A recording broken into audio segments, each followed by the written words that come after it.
Alors, merci d'être là encore avec nous. Je sais que pour certaines ou certains d'entre vous, c'est peut-être demain la première journée à l'école. Alors, on comprend qu'il y a beaucoup de choses qui se passent présentement, organiser la classe. Ouais. On a été là. Voilà. Absolument. Mhm. Alors, on va commencer par un hommage à nos Premières Nations.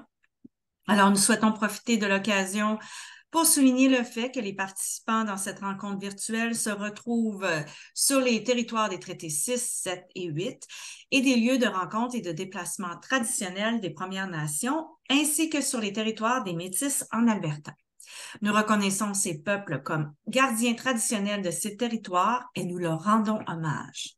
Ce moment de reconnaissance nous permet de leur témoigner notre respect tout en nous engageant dans la voie d'une guérison collective et d'une véritable réconciliation en honorant ensemble ces magnifiques terres de la province de l'Alberta. Voilà. Alors, ici aujourd'hui, on remet notre roue hein, et on va faire aujourd'hui production de texte. Et vous allez voir que les outils vont revenir comme on a fait, mais on va aller dans un autre niveau. Comment on peut utiliser les outils comme le vocabulaire, par exemple, peut-être un petit peu différemment qu'on l'a déjà utilisé en communication orale et en compréhension de texte. Voilà. Donc, aujourd'hui, on va parler surtout, bien évidemment, de la phonographie au niveau de nos outils de langue. Encore là, on l'a fait hier, mais là, on va le refaire. Hein? L'organisation de texte. Donc là, on va vous partager aussi un document, on l'avait montré hier avec les types de textes, mais là, on va le mettre dans une séquence pour une portée séquence qu'on vous suggère. On va évidemment parler de notre idée organisatrice, notre domaine de langue, qui est la production de texte. On va aussi parler de la fluidité. La fluidité en lecture, oui et non, mais c'est plus que si on est capable d'écrire aussi, ça va nous aider à... Tout ça est interrelié, hein? Donc, on va l'aborder un peu. Et la fameuse grammaire qu'on doit enseigner. Donc, même si des fois, c'est pas toujours quelque chose qui est le plus excitant à enseigner. Voilà. C'est ça. Et on a vu ça hier. On va juste faire un tout petit retour à notre fameux cerveau et où se trouve où est-ce que c'est notre lexique orthographique, où se trouvent ces graphèmes-là. Et je dis graphèmes, oui, ce sont des sons, les phonèmes, mais aussi les symboles, les graphèmes, parce qu'éventuellement, on voit ça visuellement dans notre cerveau. Il se trouve à côté gauche, les faces et les objets se trouvent à côté droit. Et pour montrer que nous sommes comme des ordinateurs, on avait dit hier, et que c'est pas des mots de haute fréquence qu'on mémorise, mais qu'on met tout ça ensemble, c'est l'encodage vraiment. Nous allons faire un petit exercice avec vous autres qu'on trouve intéressant et qui fait le point. Alors, ça s'appelle la typoglycémie.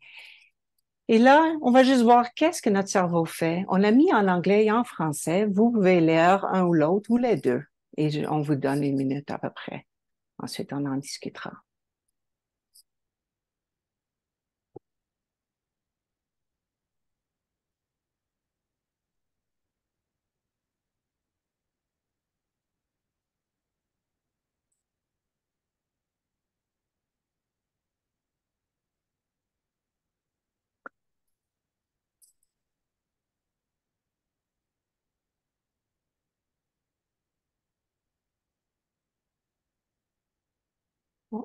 Si vous aimeriez partager ce que vous lisez, qu'est-ce qui se passe, vos pensées, des commentaires, n'hésitez pas d'ouvrir votre microphone ou écrivez dans la clavardage.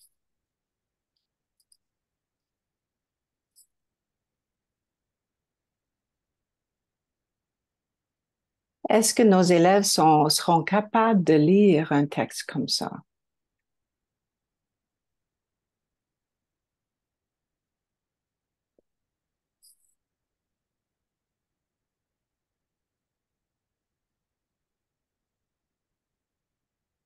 Est-ce que c'est étonnant? Qu'est-ce que vous pensez?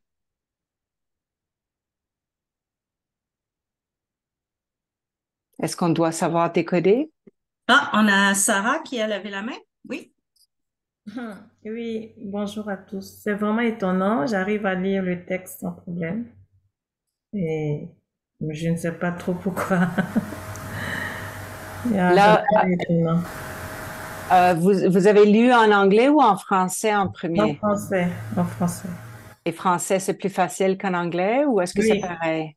c'est plus facile parce que c'est ma première langue.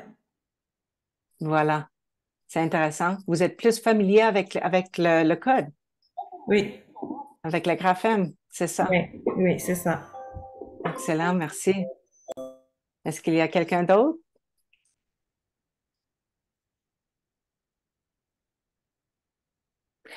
Alors, ça fait le point qu'on a vraiment besoin de connaître ces graphèmes-là, d'être capable de décoder et de connaître les sons associés avec ces graphèmes d'une façon très implicite.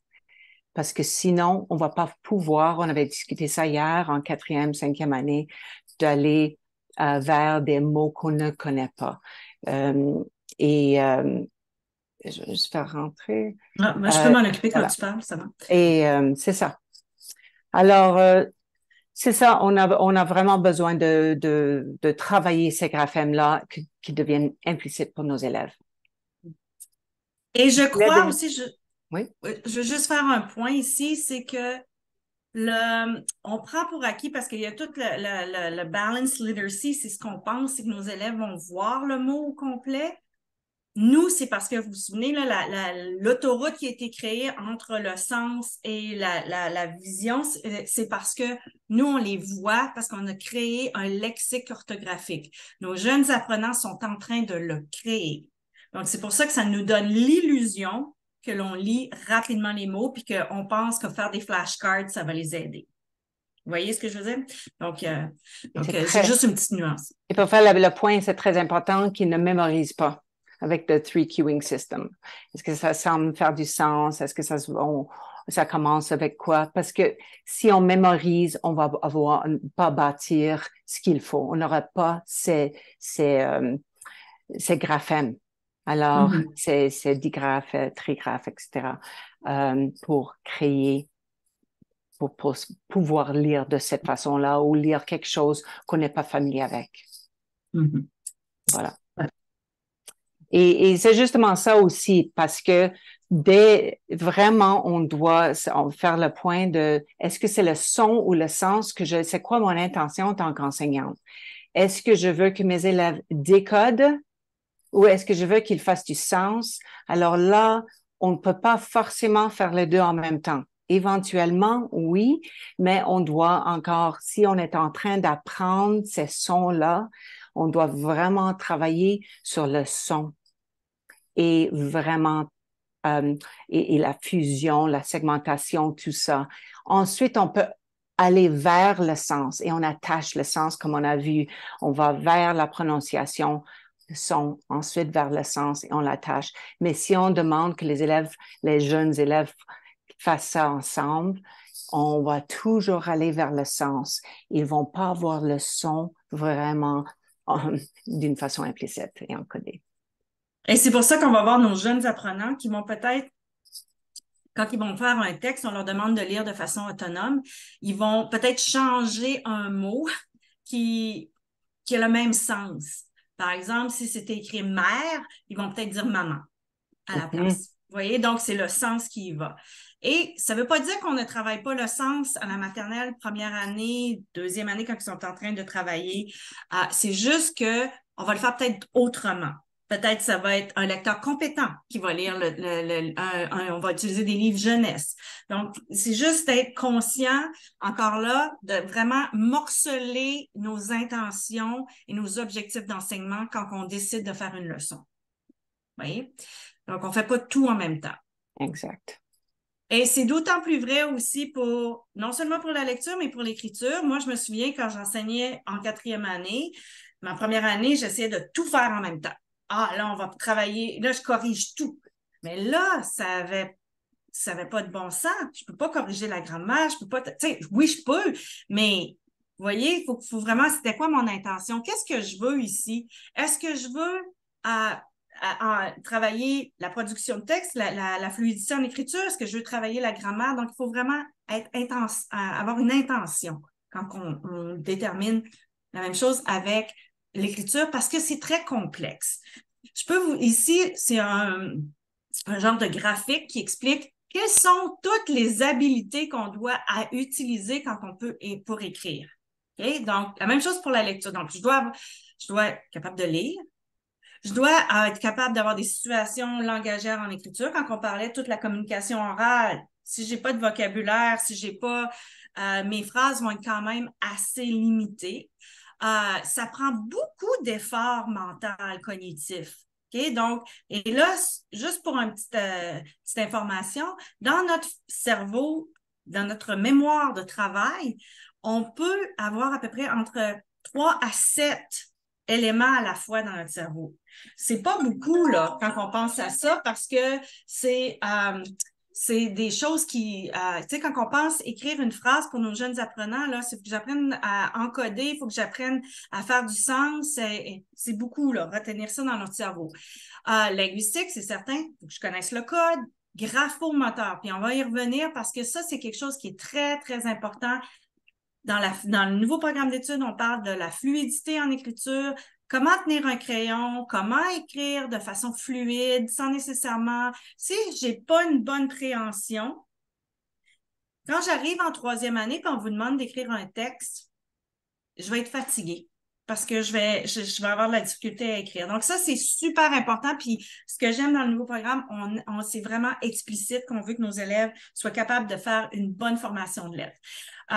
Donc, aussi, on doit utiliser des supports et des outils, comme par exemple, là, si je travaille la grammaire, peut-être que je vais utiliser un dictionnaire ou mur de son ou quoi que ce soit. Donc, ça, c'est une autre chose qui est dans mon cerveau. Et affectif aussi. Si pour moi, c'est difficile d'écrire, pour peu importe la raison, j'ai pas les sons ou j'ai de la difficulté à écrire les mots, parce que ma préhension est pas bonne, mais probablement que écrire, ça sera pas mon top one. OK? J'aimerais pas vraiment ça. Donc, il y a tout ça. Si vous voulez en savoir un petit peu plus là-dessus, il y a un livre qui est super bien. Je vous ai mis le lien ici. C'est Daniel Réaume. Il est très bon. C'est un professeur de l'Université du Québec à Montréal. Non, de l'Université de Montréal. Et lui, ils ont fait dans ce petit livre-là plein de micro-tâches. Quand on parlait de morceler l'écriture, morceler la lecture. Donc ça vous donne vraiment un gabarit, je trouve, qui est très, très bien fait. Voilà. Et là, on rentre dans la production de texte. Alors, si vous voyez les sous-rangées à gauche, génération des idées. Alors, vraiment, on fait le survol ici, mais on sait que nos élèves ont énormément d'idées. Là, on dit la production de texte et la créativité permettent de partager des idées et de l'information dans divers contextes. Alors, on veut de plus en plus être capable disons, marier nos idées avec notre langue. Et c'est pas toujours évident. C'est pour ça qu'on a vraiment poussé l'oral vers l'écrit. Et là, la production de texte, c'est vraiment là, on a participé de remue-ménage pour faire ressortir des idées, trouver des mots pour les exprimer. Alors, c'est ça, on veut toujours bâtir notre langage. On veut toujours aller dans cette direction-là. Alors, vraiment, ça s'échafaude ici vers la 2e et la 3e année. On a le processus d'écriture aussi, c'est vraiment exercer à représenter des idées individuelles et collectivement. Alors, on veut représenter, mais parfois, si on n'a pas les outils, c'est difficile. Alors, on a plein d'idées, mais dans quelle langue est-ce qu'on pense? Est-ce qu'on a ce qu'il faut? Est-ce qu'on a tous les outils à notre disposition? Est-ce qu'on connaît nos sons reliés avec les symboles? le phonème, graphème, est-ce qu'on peut écrire? Alors, ça, Et est-ce c'est qu'on a le vocabulaire aussi? le vocabulaire, exactement. Est-ce qu'on a le graphème pour créer ça? Est-ce qu'on a le vocabulaire? Est-ce qu'on a le sens associé?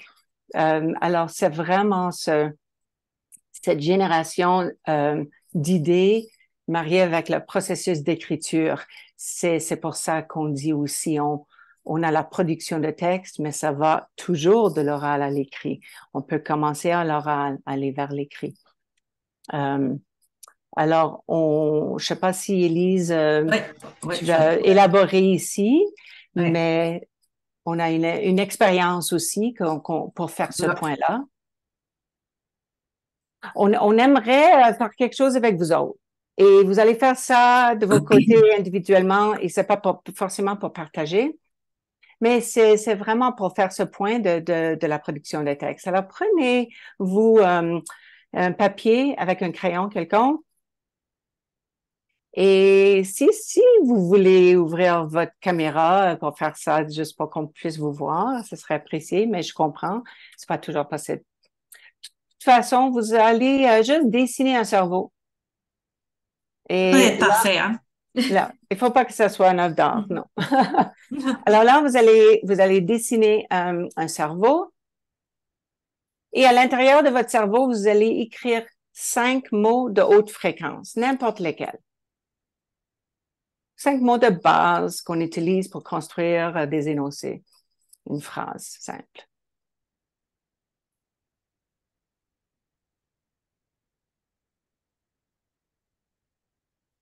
Et ensuite, j'aimerais que vous mettez dans votre cerveau encore 10 lettres, n'importe lesquelles.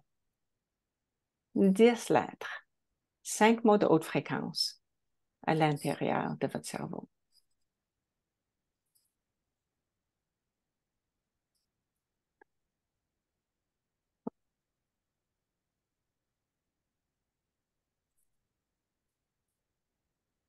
Ça va? Maintenant, j'aimerais en bas ou sur l'autre côté que vous dessinez votre animal préféré. Encore, il ne faut pas que ça soit un œuvre d'art, nous n'allons pas partager.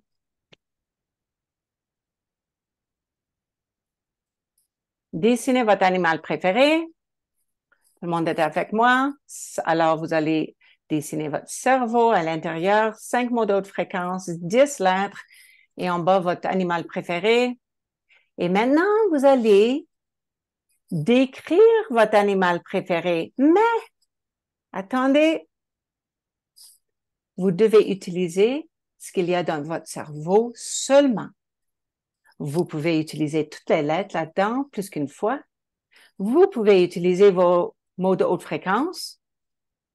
Vous ne pouvez pas utiliser d'autres lettres ni d'autres mots pour décrire, pour que vous puissiez décrire votre animal.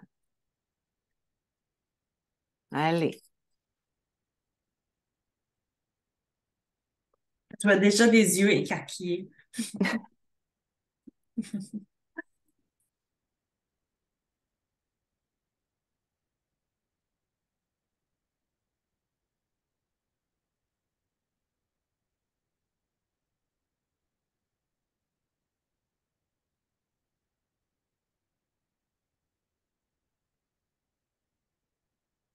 Là, je vais juste arrêter l'enregistrement pour 1 minute de discussion pour mettre à l'aise les gens. Ah, pardon. Okay. Ça m'a fait penser des fois, il y a une place, surtout pour nos jeunes apprenants, d'avoir des cartes de mots de vocabulaire. Parce que si l'idée ici, c'est de construire un texte, et là, c'est pas d'encoder les mots ou encore, mais c'est des mots de vocabulaire qu'on connaît, un chat, par exemple, comme là, ici, cat. Mais là, peut-être que je peux avoir des cartes avec soit l'image ou le mot qui est là. Et mon élève travaille en même temps, je peux travailler la syntaxe de la phrase, comment les mettre en ligne. Donc, l'idée ici dans la production écrite, on revient à ça. Quelle est mon intention? Si mon intention, je veux qu'ils écrivent un texte, mais je sais qu'ils n'ont pas toutes encore les connaissances nécessaires, je vais leur donner des outils pour leur permettre d'atteindre cet objectif-là. 100%. Et qu'on revient. Ça se peut qu'on n'a pas décodé. Ça se peut qu'on n'a pas vu ce son. On écrit soleil, on n'a pas vu soleil ou on n'a pas vu certains sons. Ça va. Mais on revient en deuxième ou troisième année et on va le décoder. Alors, on peut utiliser sa carte dont Élise expliquait. C'est ça. Alors, ici. Oui. OK, alors, donc là, quand on revient à notre programme d'études, on peut voir, on a déjà parlé des différents, on a déjà parlé de 2 idées organisatrices, mais il y en a d'autres aussi, le partage et la célébration de son texte. Donc, on veut que nos élèves soient capables de partager les effets. On va voir ça surtout en troisième année, parce qu'avant ça, on a vu avec la rime, quand on avait parlé de la conscience phonologique, et la fluidité en écriture. Okay? Donc, ce sont toutes les parties ici. Voilà. Si on parle de la recherche aussi, je n'ai pas mis la recherche d'information. Recherche d'information. Alors ici, là, quand on parlait des liens avec les autres matières, hey, c'est beau ça ici, se servir des 5 sens pour recueillir l'information. Ça marche avec les sciences. Vous voyez? Donc, il y a un des avantages de l'architecture du nouveau programme d'études, c'est qu'il nous permet de faire des liens qui sont beaucoup plus, je trouve que c'est plus facile de les voir. Donc, vous voyez ici, je peux me servir de mes 5 sens à la maternelle. Bien, on devrait s'en servir tout le temps. Là. Et en recherche, ici, au niveau encore en première année, là, on va aller un petit peu plus loin. Je vais aller écouter. On a vu ça dans la communication orale, l'écoute active. Vous voyez, là, ça revient. On va poser des questions. C'est ma production orale. Poser des questions. Ça va pour comprendre et pour repérer l'information. Donc, l'information n'est pas seulement lue, elle peut être entendue et elle peut être aussi donc, il y a tout ça. Donc, ici, la même chose, là, on va un petit peu plus loin en deuxième année. On va poser des questions précises. Parce que là, on s'attend à ce que nos élèves aient un petit peu plus de vocabulaire et qu'ils soient capables de poser des questions précises. Okay? Vous voyez comment tout est dans tout là, dans le nouveau programme d'études. Maintenant, en troisième année, là, notre élève va être un petit peu plus indépendant. Au lieu de demander à des sources, donc quelqu'un qui est compétent, on va aller consulter des sources d'informations. Et ça va aussi, si on regarde avec la lecture, il faut que je sois capable de lire et de décoder le matériel. Si j'ai un livre, par exemple, informatif, je sais pas, moi, sur les glaciers, là, c'est ce qui me vient en tête, il faut que je sois capable de le lire. Okay? Parce que là, je vais aller consulter moi-même.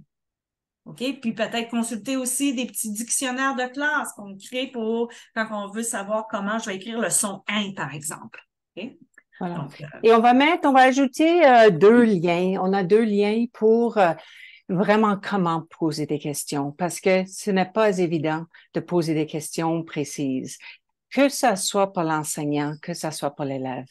Et une chose qu'on va mettre en apprend, c'est comment poser des questions, mais aussi comment répondre à des questions.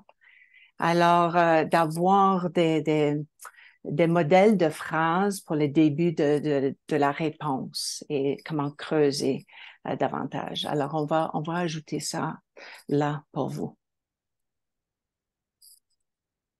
La fameuse fluidité en écriture, on vous en a parlé. Donc, ça, c'est un aspect qui est super important, qui doit être enseigné de façon explicite. On vous suggère, si vous avez dans vos écoles, de vous aligner, parce qu'on veut avoir un langage commun. Il y a différentes approches, différents programmes, je devrais dire. Peut-être vous connaissez Handwriting Without Tears, il y a ABC Boom, il y en a différents. Je sais que aussi Réussir avec Alphagraph, ils le font aussi.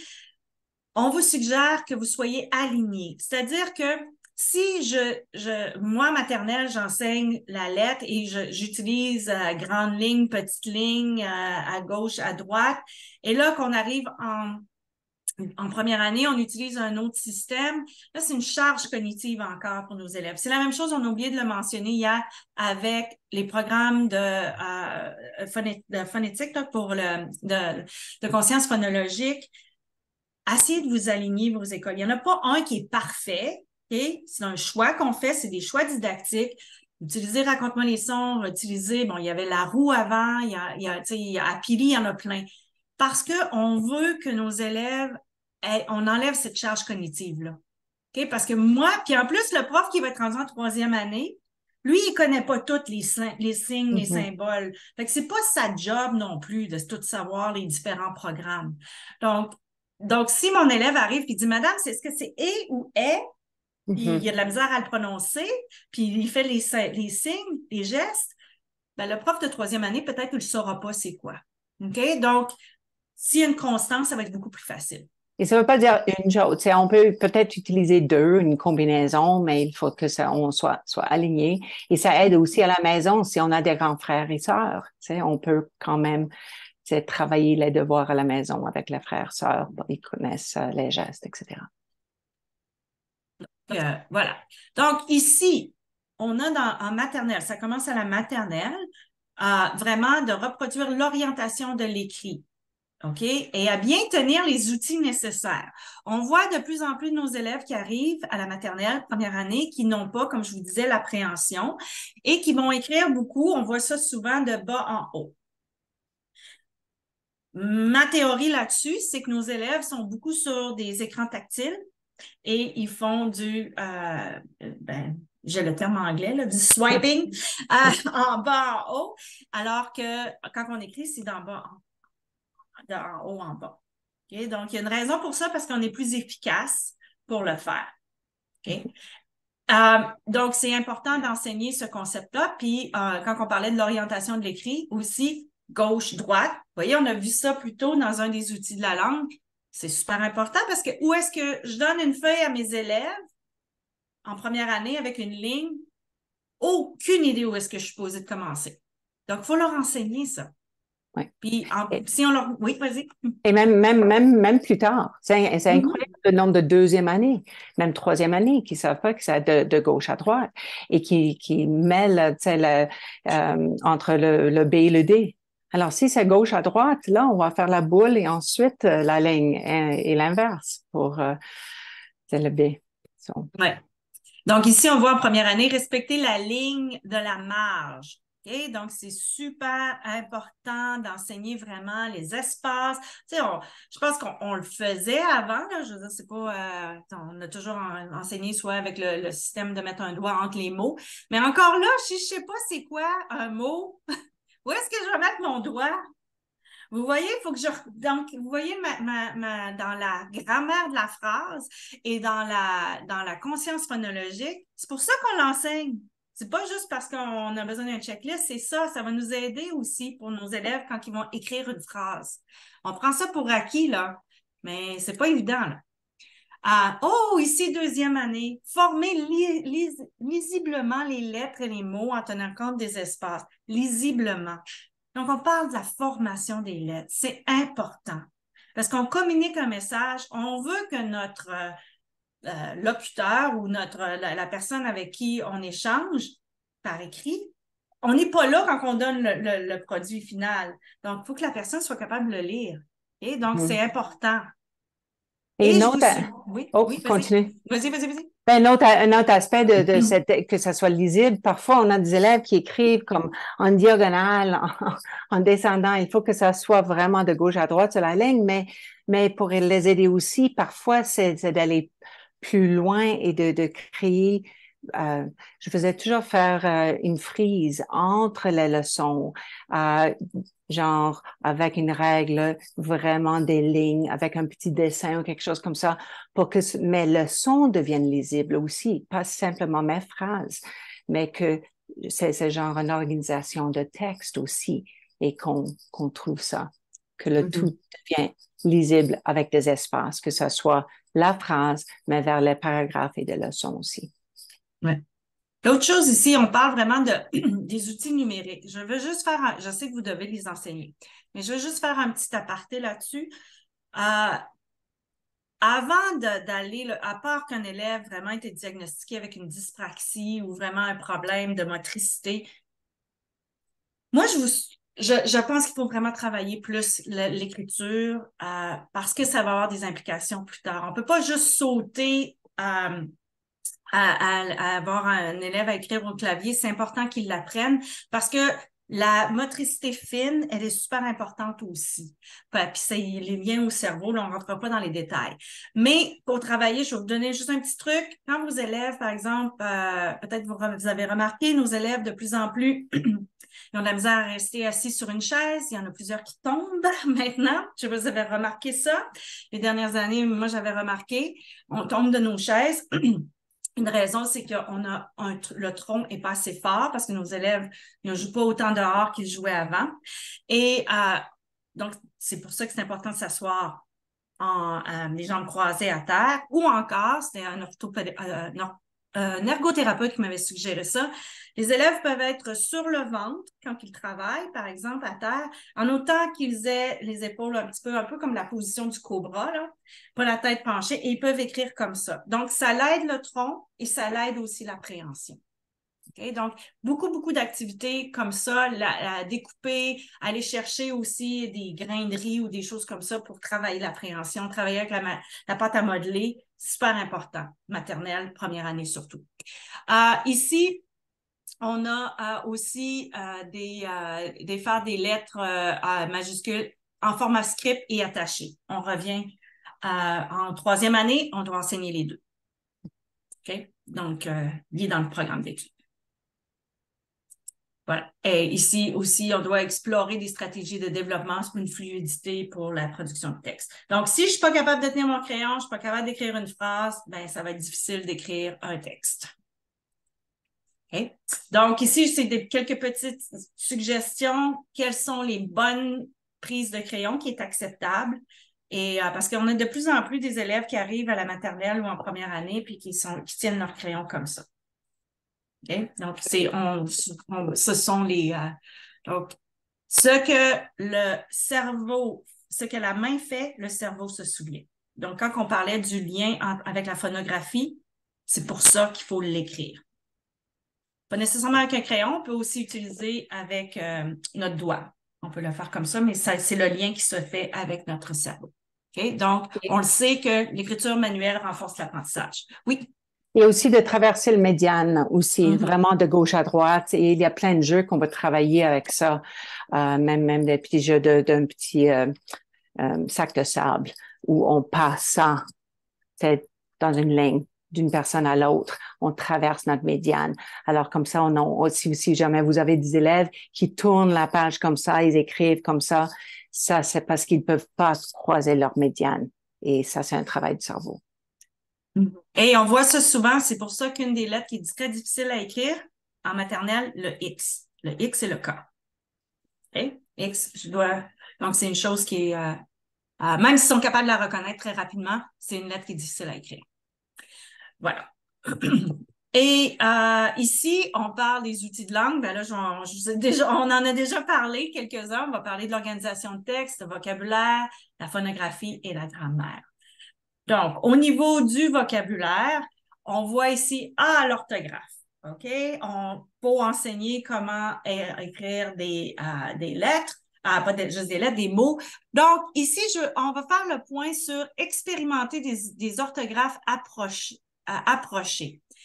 Je ne m'attends pas à ce qu'un élève de première année, même s'il voit très régulièrement le mot combien, soit capable de l'écrire. Peut-être qu'il va être capable de le lire parce qu'il va le reconnaître, mais de l'écrire, il y a beaucoup de choses qui sont... est-ce qu'il a appris le OM parce que on change le N pour le M parce qu'il est suivi d'un B. Le ien aussi qui n'est pas facile. Donc, peut-être que mon élève va écrire combien, puis il va l'écrire avec un C-O-N, un B-I, un N, par exemple. OK? Ça s'approche parce qu'il n'a pas encore tout le code. Donc, ça ne veut pas dire qu'on ne lui écrira pas pour lui montrer la bonne forme, mais on ne s'attend pas, on n'évaluera pas notre élève là-dessus. OK? Vous voyez la nuance?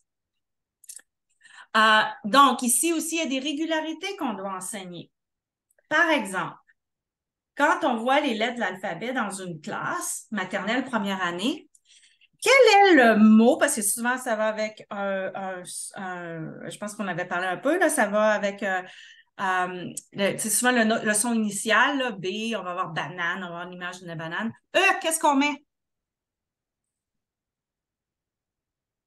Éléphant, escargot. Est-ce que c'est le son E? Non, ça n'existe pas. Il n'y a aucun mot qui commence avec le E, qui fait le son E. Là, je parle le son E. Donc, ça s'enseigne, ça. Donc, on enlève encore là, l'idée ici, c'est d'enlever la charge cognitive. On leur donne ces clés-là du code. Même chose, s'exercer à utiliser certains outils de référence pour appuyer l'écriture. Donc, on a parlé du mur de son, ça peut être des dictionnaires. On peut aussi avoir des mots de vocabulaire par rapport à des thèmes, on pourrait. Mais attention de ne pas surcharger vos murs. Vos élèves ne les regarderont pas. OK? Il faut vraiment que ça soit très Intentionnel. explicite, intentionnel. Merci, c'est le mot que je Et que cherchais. ça soit bâti petit à petit aussi, Oui. comme nos murs de son. Si même vous êtes en troisième année, ils connaissent certains sons, mets ça à l'envers et commence à faire la révision au début de l'année et tourne tous ces graphèmes-là, fait la révision pour arriver au Ouais. point où vous êtes. Parce que souvent, on a plein de choses sur les murs, c'est beau, mais ils savent pas où regarder. Donc, quand on les met de façon intentionnelle, si supposons je travaille les verbes, quand on va parler où je travaille le, avec le B, le P, le M, là, N, ça, ben, peut-être que je vais mettre mon affiche là pour vraiment faire le point que c'est super important. OK? Donc, il faut vraiment discriminer dans ce qu'on fait. Et nouveauté, ici, pour troisième année, on doit non seulement apprendre les régularités orthographiques, mais on doit aussi enseigner les morphèmes. Et ça, je sais que tout le monde panique, puis ça dit, c'est quoi un morphème? Qu'est-ce que je fais avec ça? On connaît les affixes, on connaît les préfixes et les suffixes. Donc, c'est des choses qu'on doit leur enseigner et donc, c'est pas, là, on ne rentrera pas en détail pour ça, mais il y a quand même, le même auteur que je vous ai parlé, Daniel Réaume, a aussi un livre sur la morphologie qui est super bien fait puis qui a des activités puis qui vous amène, qui vous donne vraiment une marche à suivre. Mais ça, c'est quelque chose. Oui. Et on donne des formations là-dessus aussi, si jamais vous voulez un peu plus de détails là-dedans. Mais ça peut aussi être vraiment, oui, ça s'enseigne, mais ça se découvre aussi par nos élèves. Alors, il y a plein de façons d'être détective et vraiment aller chercher ça et créer, et même de travailler avec des pseudomots aussi, avec des préfixes qu'on doit apprendre, qu'est-ce que ça veut dire, disons, et ensuite des pseudomots que les élèves vont créer leur propre définition après. Bon, ça c'est à discuter une autre fois, mais plein de façons de découvrir. Et les morphèmes vont nous aider avec le vocabulaire. Vous voyez, mon orthographe m'aide dans mon vocabulaire parce que là, il y a des mots, on le sait qu'à partir de troisième, quatrième année, on va avoir des mots de plus en plus complexes.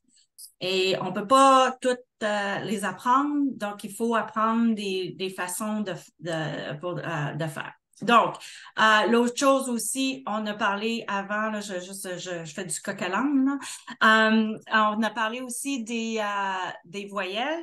On avait parlé de ça, la différence entre une voyelle et une consonne. Voyez-vous, dans mes connaissances, je dois savoir qu'une syllabe, il doit y avoir une voyelle dans chaque mot. Okay? Souvent, les jeunes apprenants vont nous écrire des mots sans voyelle. OK? Parce qu'ils vont entendre, peut-être pour eux, c'est plus facile d'entendre la consonne, donc c'est ce qu'ils vont écrire. Donc, c'est important qu'on leur enseigne ça. Et l'autre chose, c'est, on a parlé là, des règles orthographiques avec le N par le M devant la... Vous voyez? Donc, voilà. Donc, il y a des choses très, très spécifiques qui sont là-dedans. Oui. Oui. Et encore pour travailler des activités. Alors, toujours des activités qui vont emmener nos élèves d'une façon, ils vont jouer et apprendre en même temps. Alors, la course au monde, si vous cliquez là-dessus, vous auriez ce hyperlien. C'est juste un exemple là, former en diade, de lancer un dé et combien de mots est-ce qu'on peut écrire, le nombre de syllabes, etc. On peut travailler certains graphèmes, on peut travailler des syllabes, on peut travailler certains sons. On vérifie les mots à la fin. Bon, il y a plusieurs façons à jouer, mais ça en est une et vous auriez toutes les directives là. On peut aussi, je veux juste savoir ici, combien parmi vous, parce qu'on voit que la dictée, on a encerclé la dictée à droite là, combien on donne des dictées toujours dans leur salle de classe, d'une façon ou une autre? Il y a plusieurs façons à donner des dictées maintenant, mais je veux juste savoir, est-ce que vous pouvez écrire dans le clavardage ou à haute voix si vous en faites? Parce que je sais, c'est peut-être il y a moins de profs qui en donnent de nos jours. Ça, on pense au stress, à donner les dictées. La mémorisation, est-ce qu'on doit vraiment mémoriser ou est-ce qu'on peut donner des dictées différemment? Oui, non, je donne des dictées, non?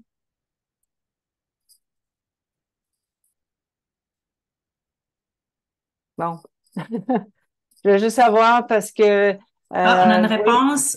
En oui, deuxième année, on en donne une dictée. Les parents peuvent aider leurs enfants s'ils veulent.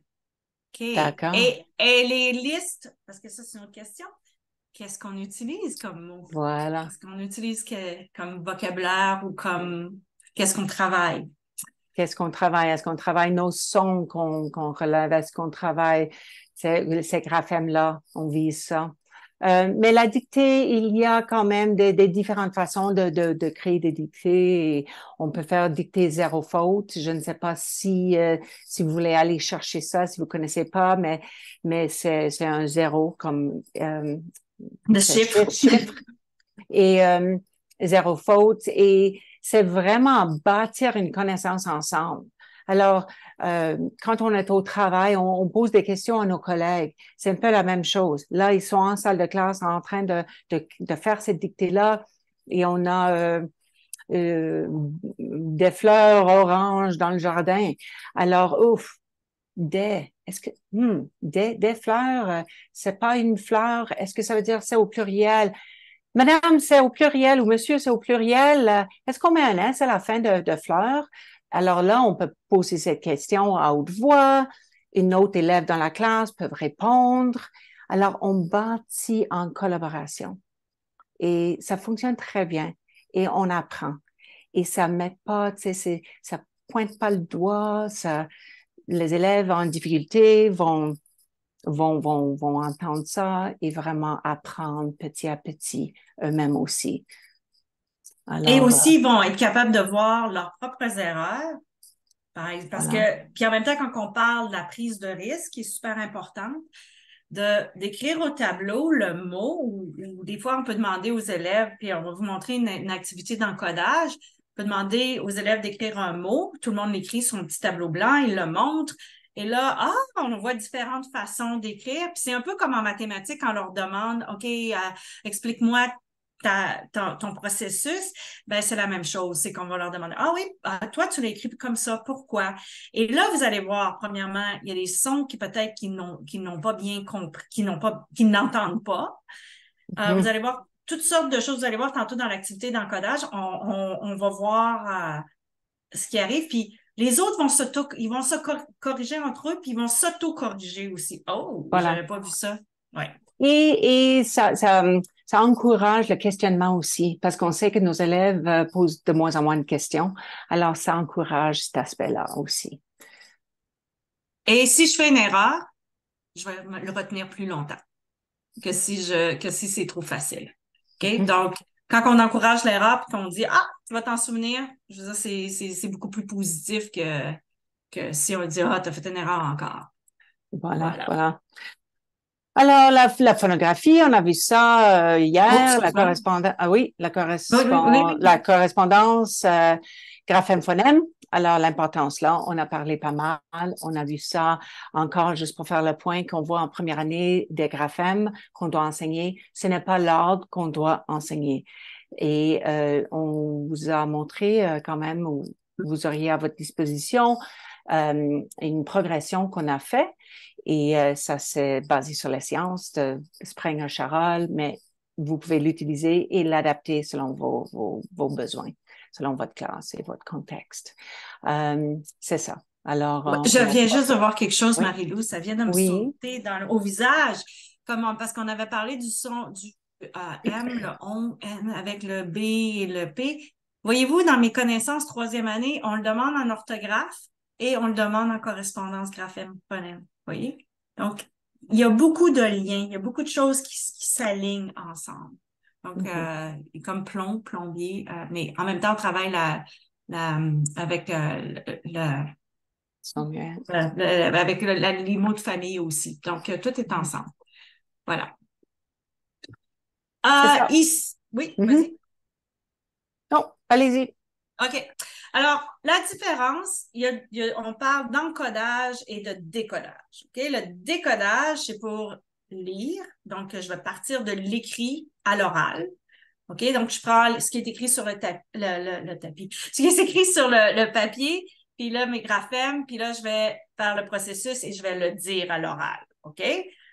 Tandis que l'encodage, là, je vais partir de l'oral, comme on fait un peu dans les dictées, et je vais demander à mes élèves de transposer ça en utilisant un code, qui est le principe alphabétique. D'après vous, lequel est le plus facile?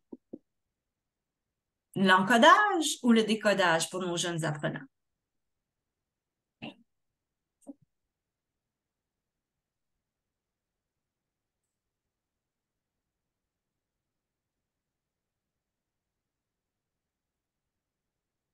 Alors, l'encodage, c'est comme notre fameuse dictée. Je l'entends vers l'écrit. Le décodage, je lis. C'est Donc, l'écrit on vers a le son. ouais. Alors, les réponses ici sont décodage, Qu'est-ce qui est plus facile? C'est l'écrit vers l'oral et c'est exactement ça. Et pourquoi? sauf que Ça quand on dépend. parle, ouais, ça Oui, dépend. allez-y. Ah, parce que l'encodage, chez mon jeune apprenant, quand on s'attend à ce qu'ils vont écrire, vous vous souvenez, on a parlé dans le programme d'études, un orthographe approché. Donc, oui, avec les sons que je connais, je vais être capable de faire, ça va être plus facile de faire l'encodage. Quand je vais commencer à comprendre les règles orthographiques, là, il y a beaucoup plus de choses, là, ça va devenir beaucoup plus difficile. On prend le mot bateau, c'est beaucoup plus facile à lire bateau que de savoir quelle est la terminaison de bateau au début. Parce qu'il y Et a en tellement de maternelle, sons O. ouais, première année, j'accepterais B-A-T-O si j'ai pas Voilà. vu le son O avec E-A-U. Vous voyez? Abs- Donc c'est plus facile de l'écrire de cette façon-là à ce moment. Mais éventuellement, il va falloir que je l'écrive avec E-A-U. Vous voyez là, Exact. la nuance? Ouais. C'est ça. J'ai les misère ici, voilà. Donc, l'encodage, quand il y a beaucoup d'aspects qui doivent entrer encore là, c'est une surcharge de travail, là. Donc, c'est pour ça qu'il faut vraiment faire le tri pour nos élèves. Donc, il y a 5 procédures essentielles. Donc, je dois être capable de découper la chaîne orale, ici, ciseaux, tu sais, O. Je dois être capable d'avoir un répertoire mental de mon lexique dans ma tête. OK, je l'ai déjà vu, ce mot-là. Là, il faut que je m'en souvienne. Est-ce qu'il est vraiment bien dans mon cerveau? Oh, je dois connaître mes connaissances morphosyntaxiques. Là, ma morphologie, troisième année. Vous voyez, là, c'est quand même, on commence juste en troisième année. Analogie, c'est comme dans, par exemple, le mot avril à April. Tu sais, si je sais comment écrire April, peut-être c'est comme, mais là, le son est un petit peu différent. Mes outils de la classe, est-ce que mes règles de grammaire, mes régularités, mais tu sais, il y a beaucoup, beaucoup de choses pour écrire un mot. Ça, c'est un mot. Là, j'ai même pas ma grammaire pour écrire, pour savoir ma syntaxe. Donc, il y a beaucoup, beaucoup de choses qui rentrent là-dedans. Donc, je vais vous montrer quelques exemples d'encodage qui a été fait avec des élèves de maternelle à quatrième année. Et je vais vous montrer le premier mot. Et vous allez peut-être essayer de m'écrire, peut-être dans le chat ou de me dire quel mot vous croyez que c'est, parce qu'ils ont tous eu le même mot. Et qu'est-ce que vous remarquez dans ce mot?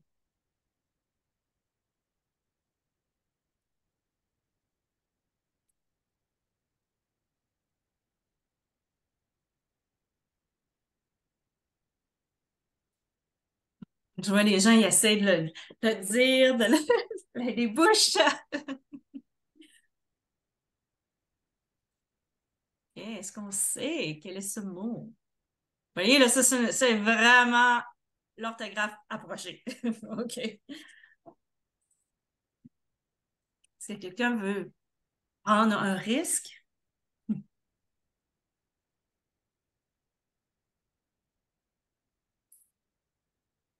OK, je vais vous donner un deuxième. Peut-être que ça va être plus facile à voir.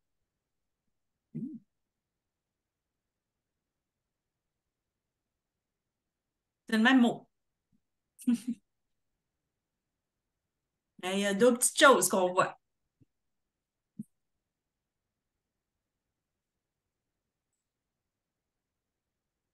OK? Je vais vous donner un autre indice. Peut-être que ça va vous aider. Ah! Comment c'est un petit peu plus clair?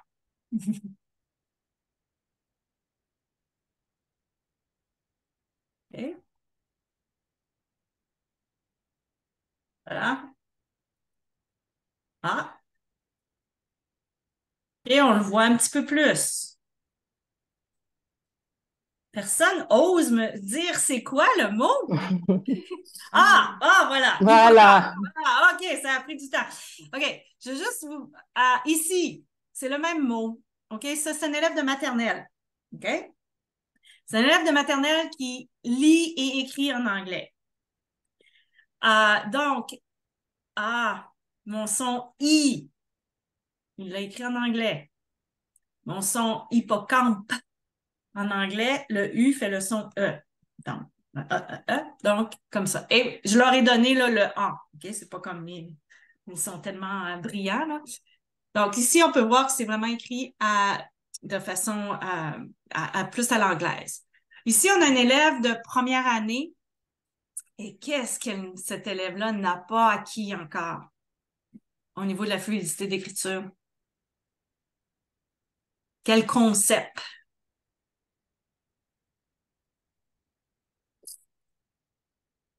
Le Regardez. sens des lettres.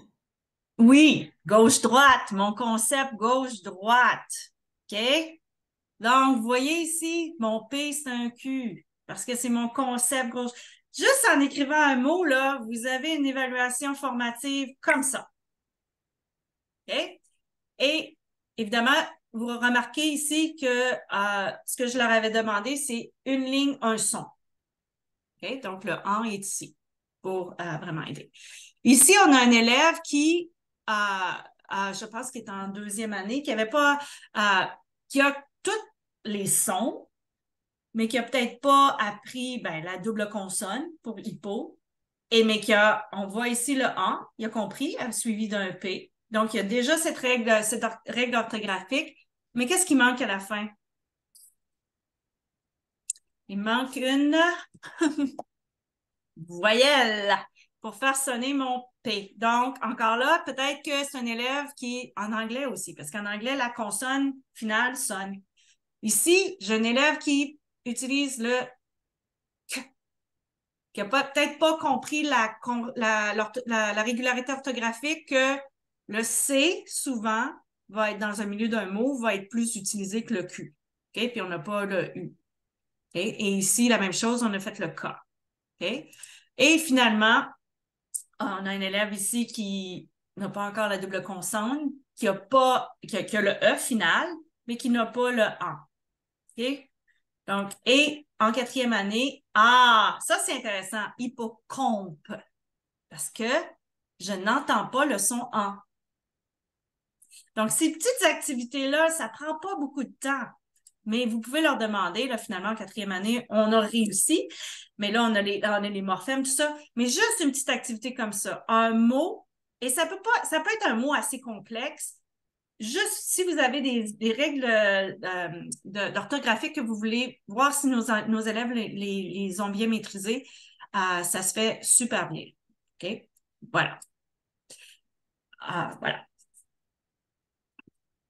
Ici, oui, alors des activités, là, on a montré, je crois, le premier jour, vraiment travailler les boîtes Alconen. Vous avez un accès à ça de façon gratuite. Vous voyez là la petite fille qui travaille un son et ensuite un son, on voit le bleu et rouge pour les voyelles, bleu pour les consonnes. Et ensuite, on transfère ça vers, on travaille les deux en même temps avec l'ardoise et, L'écrit. ouais, l'écrit et Et, ouais. Et juste un petit mot. Ça, c'est un élève de maternelle. OK? Capable de faire. On peut travailler aussi la fluidité d'écriture. Vous pouvez utiliser, je sais que Handwriting Without Tears, c'est la méthode que j'utilisais, là, mais il y en a d'autres. Elle savait ici, vous voyez, maternelle, elle savait qu'elle devait écrire en haut à gauche. Pourquoi? Parce que d'habitude, j'avais une étampe avec un petit bonhomme sourire en haut, c'est là qu'on commence. Mais là, elle n'avait plus besoin, elle savait que c'était là, c'était intégré. OK? Donc, même l'utilisation de l'ardoise, je mettrais, ou un petit tableau blanc, assurez-vous que vos élèves savent où écrire, en haut à gauche. OK? Commence, toujours. Et ici, ce sont des activités, là, la même chose. C'est quand on parlait aussi de l'écriture pour savoir, il y en a qui utilisent les girafes ou les coccinelles ou quoi que ce soit. Il y a aussi différentes méthodes, mais ça, c'était d'Alphagraph aussi, qui sont gratuites et on utilise la terre, l'herbe et le soleil. Okay? Donc, c'est une façon juste imagée pour aider nos élèves à savoir quand j'écris dans les lignes le D ou le J ou le G. Des fois, c'est des lettres qui sont difficiles pour nos élèves. Voilà. ouais, la grammaire de la phrase, on avait parlé un peu de la grammaire à l'oral, ça continue un peu ici. La compréhension et l'application. La grammaire favorise une compréhension et une expression efficace des idées à l'oral et à l'écrit. Et souvent, on pense à la grammaire à l'écrit. Alors là, on va, à la maternelle, c'est quoi une phrase? Alors là, c'est vraiment de se familiariser avec une phrase. Et, euh, et bientôt, on va regarder comment ça va faire avec la ponctuation. Vraiment de travailler ça à l'oral, euh, euh, oui, travailler avec des différentes longueurs de phrases, que ça soit physique, que ça soit avec des cartes, avec des mots, créer des séquences, avec des manipulatifs aussi. Et bien sûr, à l'écrit. Et ensuite, on continue. En première année, c'est la même chose. On utilise, on forme des phrases avec des modèles et on va plus en deuxième année vraiment utiliser des phrases de base avec ou non des modèles. Mais c'est vraiment en troisième année, c'est là où on commence à décortiquer ces phrases-là, à vraiment regarder ces groupes nominaux, c'est le groupe nominal, etc., pour vraiment utiliser la phrase de base dans un contexte spécifique. Et là, on voit la flèche qui va vers formuler des phrases de la forme positive et négative. Et on peut aussi faire ça à l'oral. On n'oublie pas que c'est super important. Alors, c'est vraiment la troisième année, mais les élèves doivent avoir une aisance avec cette phrase-là avant d'arriver en troisième année et une compréhension de c'est quoi une phrase. Euh, c'est ça. Et on l'a vu tantôt aussi, la phrase qui va dans la fluidité quand on demande à nos élèves d'écrire une phrase, d'avoir des espaces, ben voyez, ça va ensemble. Ouais. C'est ça. Et d'avoir cette ponctuation qui vraiment va bien sûr aider. C'est quoi une phrase? Parce que bien sûr, à la maternelle, on travaille pas la phrase, mais on avait dit qu'on travaille la phrase à l'oral. On peut faire ça au gymnase. On arrête dès que c'est la fin d'une phrase. Alors, on voit des différents physiquement comment c'est quoi une phrase. On peut faire ça d'une façon corporelle. Et ensuite, en première année, on rentre là-dedans pour voir, s'exercer à utiliser majuscules, la ponctuation. Alors vraiment, ça peut nous aider aussi avec la fluidité, l'inflexion, parce qu'on baisse notre voix à la fin.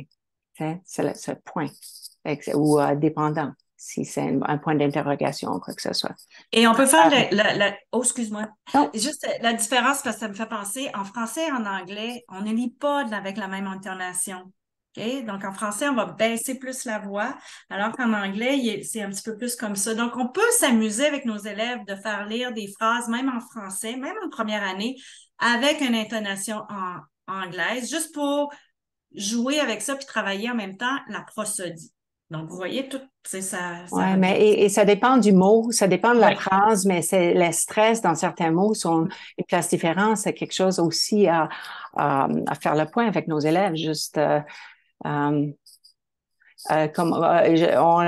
j'étais avec Élise à un moment donné, elle avait dit, moi je dis souvent algebra, Ah oui, j'ai de la moi, misère avec moi, ce mot-là. et moi je dis algebra.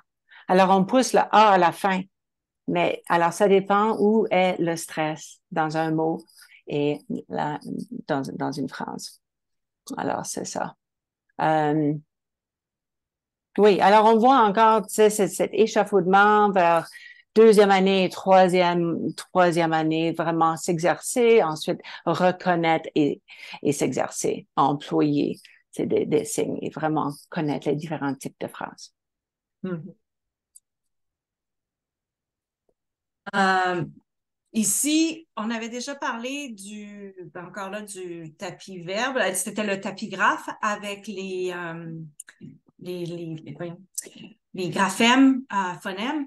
Pour travailler le verbe, ça peut être quelque chose qui est intéressant encore pour travailler les terminaisons. OK? Ça, la terminaison, là, quand on avait fait l'activité on avait parlé, par exemple, le mot grandir, qu'on substitue, qu'on enlève et qu'on enlève le R à la fin, ça fait grandi. Dans le fond, c'est ça. Les verbes, on n'a pas besoin de les faire juste à l'écrit. On peut les faire à l'oral aussi parce que puis ça revient aussi avec mes morphèmes.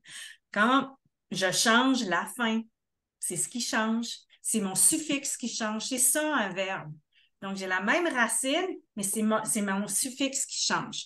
Donc, vous voyez, comme quand on aide nos élèves à faire ces liens-là, parce que nous, c'est peut-être naturel pour nous, mais nos élèves, on doit les aider à faire le lien entre toutes ces choses-là. Comme ça devient plus aussi lourd une tâche. Je peux faire des liens entre les différentes choses, entre mes verbes, entre les régularités orthographiques. Donc, juste pour vous montrer ici. Oui, oh oui, allez-y, je vais expliquer ça après. Allez-y. Donc, c'est un peu le même principe, là. Vous pouvez l'imprimer et vous avez, donc les élèves vont travailler vraiment la terminaison. Donc, dans le fond, ils font physiquement, ils changent le suffixe. C'est tout ce qui change, c'est la terminaison. Oui, Voilà. et on peut faire ça de l'oral à l'écrit aussi à travers des jeux. On peut avoir un objet en main et une personne rentre dans le centre. J'ai. Ensuite, quelqu'un d'autre rentre dans le centre. Tu as. Ensuite, quelqu'un d'autre, il a. Et on pointe ou on donne l'objet ou quoi que ce soit. Alors, physiquement, il y a plein de jeux à jouer ensuite vers l'écrit. Ouais. Et si on passe, par exemple, les verbes, souvent, je regarde, là, j'ai pas... c'est plus facile au passé d'enseigner l'imparfait que le passé composé. Parce que, par exemple, si je dis je mange une pomme, et là je dis que hier, je mangeais une pomme, qu'est-ce qui a changé dans mon verbe à l'oral? C'est la terminaison.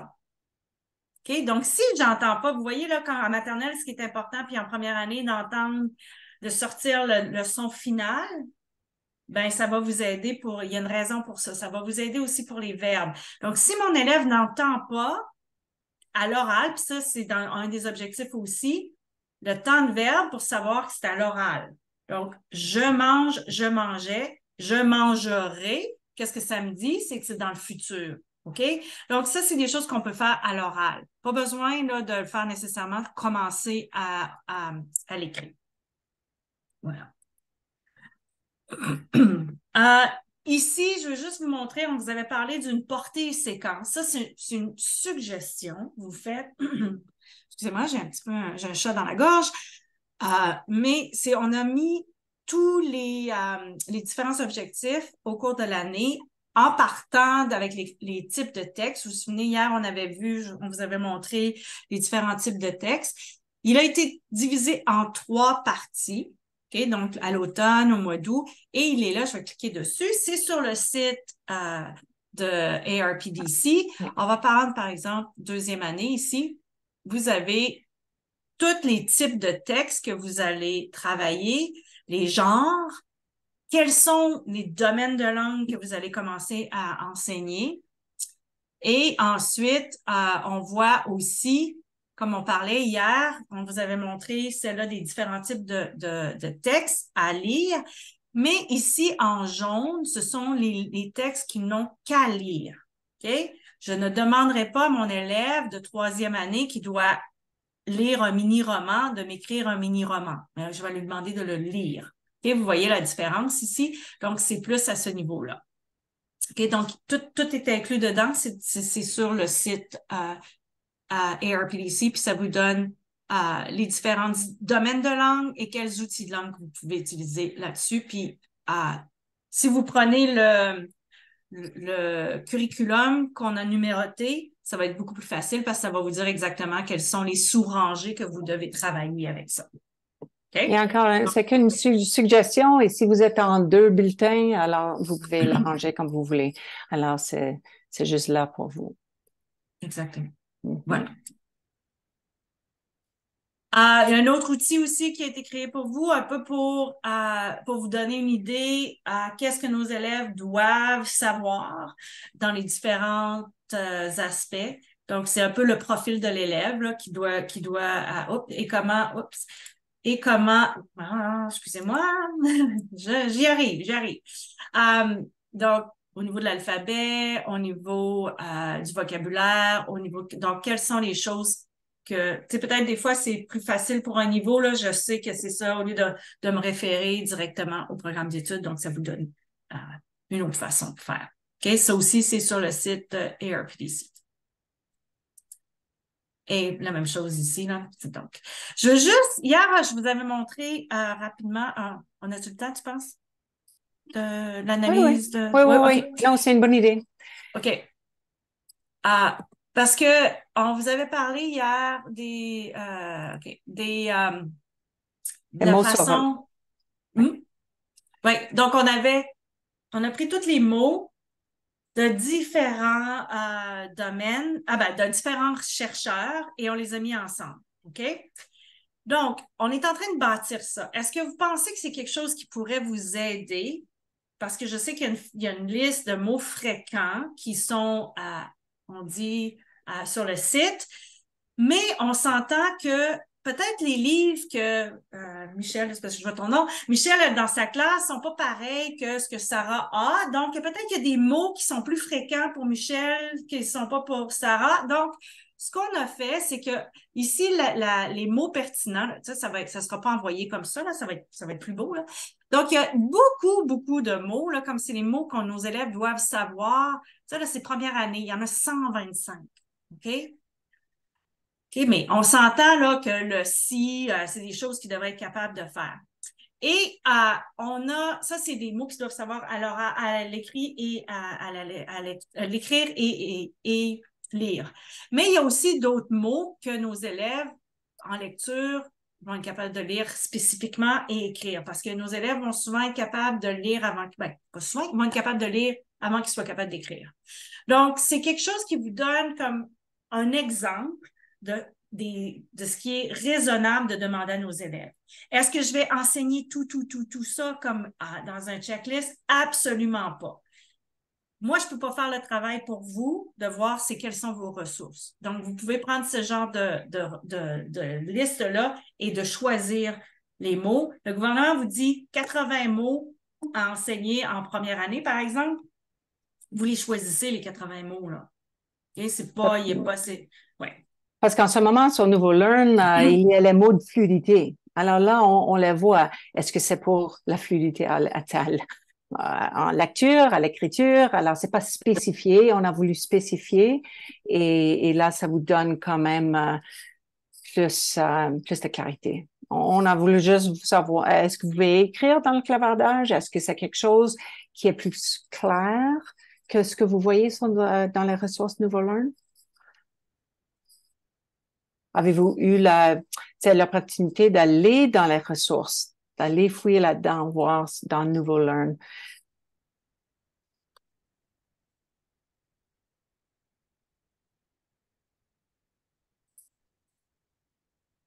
OK. Bon, ben, ça serait bientôt à votre disposition. Et non, je vais pas faire ça. Oui, c'est clair, je crois, pour la deuxième année, il faut 250 mots. Ouais. Oui, et ces 250 mots, parmi ceux-là, lesquels à lire et lesquels à écrire? Hein, Voyez, ici. ouais. Donc, je veux dire, sur Nouveau Learn en ce moment. Exactement. Exactement. Alors qu'ici, et là, c'est certain qu'on va expliquer le code. Là, je n'irai pas en détail parce qu'il y a des différences aussi. Là, quand on parlait de grand, quoi qu'on s'attend à ce que nos élèves soient capables de le lire, mais peut-être pas de l'écrire, ça a à voir avec les règles orthographiques. Parce qu'on voit aussi à la maternelle là-dessus, c'est une préposition A avec un accent grave. Parce que les élèves doivent, absolument, ils vont pas écrire ça. Ils vont devoir lire, mais ils vont peut-être se demander pourquoi il y a un accent. Et même à ça, est-ce que dans les livres, si on utilise par exemple facile à lire, on n'aura pas nécessairement le A avec un accent. Vous voyez, là, c'est parce que c'est nécessaire de le savoir en maternelle, peut-être pas. Oui. Voilà. Donc, parlant de maternelle, il y a un plan qui est déjà là. Je vais juste vous montrer. Il va y en avoir d'autres. On va les mettre sur ARPDC, qui est aussi sur Boards. On n'a pas vraiment abordé Boards, mais sur New Learn Alberta. Et ce sont quand on parlait là, comment le nouveau programme d'études est fait pour qu'on puisse imbriquer différentes choses ensemble, soit des matières, soit des compétences. Alors, ici, c'est un plan d'unité de maternelle. Par contre, j'ai eu oui, les ressources des expressions fréquentes par mot, MA6, oui. Je sais parce que je travaille avec la dame, là, c'est avec Gwendoline, et ensemble, on est en train de les diviser par niveau. Parce que c'était comme plus... c'est pas super clair la façon que c'est présenté en ce moment. Oui. Donc, on est en train de travailler là-dessus. C'est avec elle. Oui. Au lait, ça serait enlevé éventuellement et remplacé par l'autre. Oui, voilà. Donc, pour revenir au plan d'unité, je vais vous montrer, il est là. Donc, il est très, très détaillé. On en a mis quelques-uns qui sont détaillés, des plans d'unité. Il va y avoir pour chaque niveau, il va y avoir des plans de leçons aussi. Donc, ici, maternelle, ça explique comment ça fonctionne. On a les gabarits, on a la démarche détaillée. Donc, ici, c'est vraiment basé sur la planification d'unité. C'est quoi? C'est un peu comme on vous a mis le plan. Donc, il y a toutes les activités là-dedans. Je sais qu'il y a des élèves, un prof de 4e année qui m'a dit qu'il l'a utilisé avec ses élèves cette chose-là. Donc, si vous connaissez, par exemple, Élise Gravel, j'aime beaucoup ses livres. Donc, c'est sur le genre là, de texte, c'est au niveau du texte littéraire. Et c'est les super-héros, ils ont chacun des super-héros. Donc, on travaille différentes composantes à travers ces 5 leçons-là. Et vous avez des liens, là, comme par exemple, il y a pour travailler la conscience phonologie, il y a c'est un jeu pour travailler, là, qui est à l'oral des Jenny Ali. Il y a plein d'activités comme ça. Marie-Lou a fait pour 3e année. Oui? Oui. Oui. Alors, il y en a plusieurs. Donc, c'est juste pour vous montrer la démarche dans celui-là celui-là de, oups, il est où? Oups, je l'ai perdu.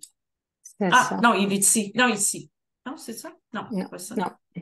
Je l'ai perdu. Mais de toute façon, c'est tout là-dedans et vous aurez le temps d'aller rentrer des liens cliquables là.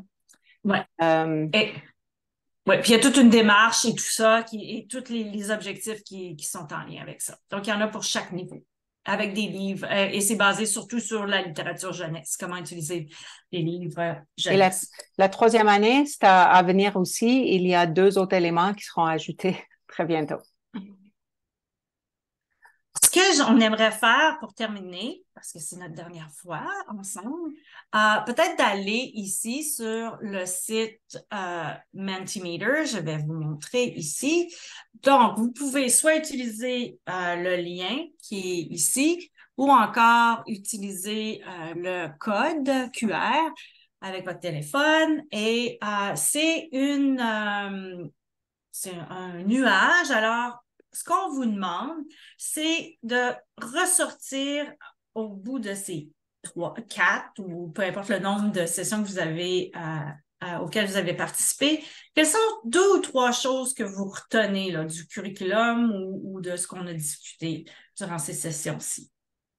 OK? Donc, on vous demanderait peut-être d'écrire vos réponses. Alors, je vais laisser ça un petit peu, encore un petit 30 secondes, puis après, on va aller à l'autre diapositive. Vous pouvez voir ici, là aussi, menti.com. Même si vous n'étiez pas avec nous depuis lundi, quels sont 2 ou 3 points, ou même un point qui est ressorti? On a déjà des Mhm.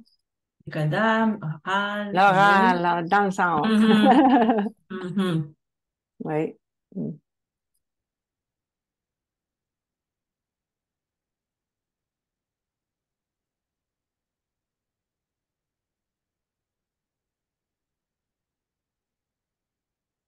Les ressources, les jeux. OK. Je vais enlever la petite affaire, comme ça on va pouvoir mieux voir les outils.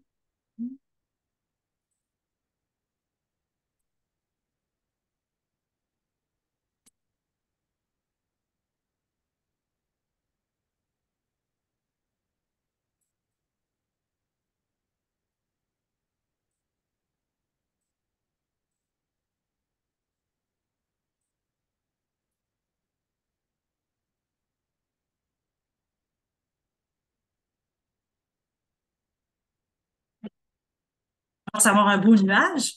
Mhm.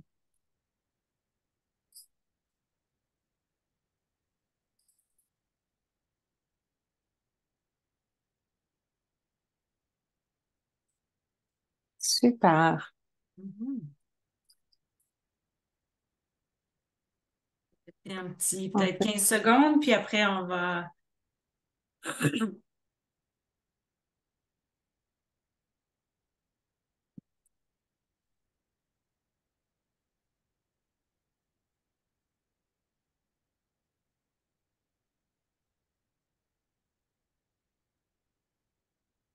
Voilà.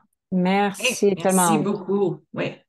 Alors, juste avant de prendre des questions, de finir, j'aimerais juste mentionner, je vais mentionner hier et le jour avant, que nous avons un camp de sciences qui s'en vient lundi, mardi prochain, maternelle première, le 28 et le 29 pour deuxième, troisième. Vous aurez les liens à gauche.